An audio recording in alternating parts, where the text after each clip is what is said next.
Today we're in the caucus room. This is a room up on the third floor of the Capitol where the Democrat, the minority party, comes together before session and talks a little bit about the bills that we're going to hear for the day and share ideas and things that have happened in our community with each other.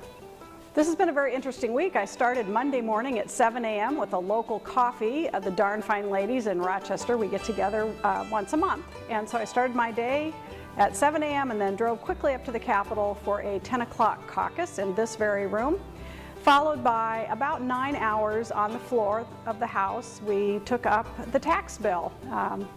Many long hours, many amendments, lots of discussion. That bill passed on a partisan vote on Monday. And then Tuesday was another great day. We had the governor join us for a caucus. So we spent about an hour face-to-face with the governor telling him about our concerns, and he shared his thoughts and ideas for the end of session as well. Then we went to the floor and we spent 15 hours. We did have a little over an hour break at one point in the evening, but we went straight through until 3 a.m. and heard 3 bills. So that gives you a little bit of a flavor for the length of time that this time of year we spend on the House floor.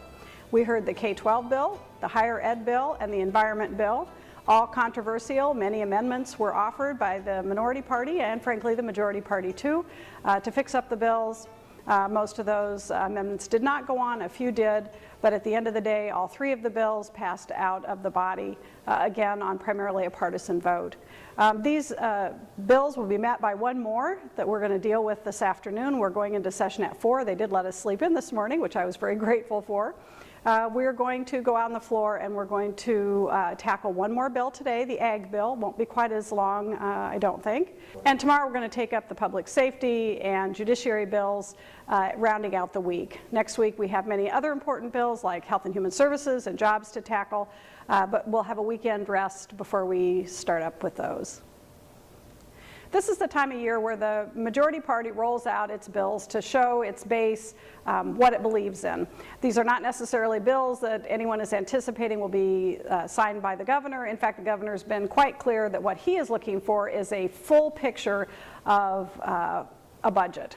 And so individual bills that have a lot of policy in them, as well as finance, are not going to be of interest to him. He's been quite clear about that. But this is how the process works. We will see these bills go into conference committee. They may or may not go to the governor's desk for a veto. They may stay in conference committee for negotiations. Either way, we have the month of April and early May where we'll really buckle down and get those bills that both parties can agree to, as well as the governor, that will be passed to do what's best for Minnesotans. Until next time.